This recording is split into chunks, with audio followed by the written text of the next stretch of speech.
Guys, Kolkata Eden গার্ডেনে IPL 2025-এর final match হওয়ার কথা ছিল এবং কোয়ালিফায়ার 2 ম্যাচ হওয়ার কথা ছিল কলকাতা ইডেন গার্ডেনে, যেটা আগে ডেট ছিল 23 মে এবং 25 মে। 23 মে কোয়ালিফায়ার 2 এবং 25 মে আইপিএল 2025-এর গ্র্যান্ড ফাইনাল ম্যাচ।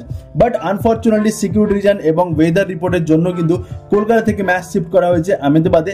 আহমেদাবাদে নতুন শিডিউল এসেছে, 3 জুন আইপিএল 2025-এর গ্র্যান্ড ফাইনাল খেলা হবে এবং এর সঙ্গে 1 জুন খেলা হবে কোয়ালিফায়ার 2, যেটা হবে আহমেদাবাদে। তো তাই তোমাদের দেখাবো কলকাতা ইডেন গার্ডেন থেকে আইপিএল ফাইনাল ম্যাচ এবং কোয়ালিফায়ার 2 ম্যাচ শিফট হওয়ার পরে লাইভ ভিজুয়াল কি কলকাতা ইডেন গার্ডেনের। এর সঙ্গে আমি বলবো কলকাতা ইডেন গার্ডেন যে বক্স কাউন্টার ওপেন হয়, বক্স অফিস ওপেন হয় বুক মাই শোর বা ডিস্ট্রিক্ট অ্যাপ বা পেটিএম ইনসিডেন্টে, সেম লোকেশনে মোহামেডান স্পোর্টিং ক্লাবের লোকেশনে। তো মোহামেডান স্পোর্টিং ক্লাবের বক্স অফিস কাউন্টার যে থাকে ওখানে লাইভ ভিজুয়াল তোমাকে দেখাচ্ছি। দেখো, আগে যে তুমি দেখেছো বক্স অফিসে পোস্টার লাগানো থাকতো বা অনেক কিছু কলকাতা ইডেন গার্ডেনের মধ্যে কেকেআর এর সবকিছু পোস্টার ফটো লাগানো থাকতো, এখন কিছুই নেই, একটি মাত্র অনলি পোস্টার লাগানো আছে। এবং বক্স অফিসের যে কাউন্টারে কিন্তু এখন ক্লোজ।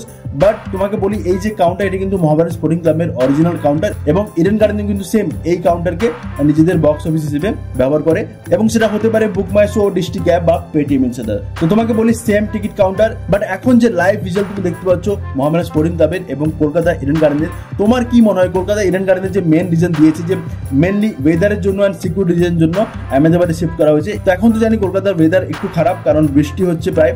তো তোমার কি মনে হয় 3 তারিখ এবং 1 তারিখ যে আহমেদাবাদে শিফট করা হয়েছে, এটা কি সঠিক ডিসিশন না কলকাতাতে হওয়া উচিত ছিল IPL 2025 final match and qualifier 2 match? তো কমেন্ট সেকশনে অবশ্যই জানিও তোমার রায় কি। Thank you so much guys.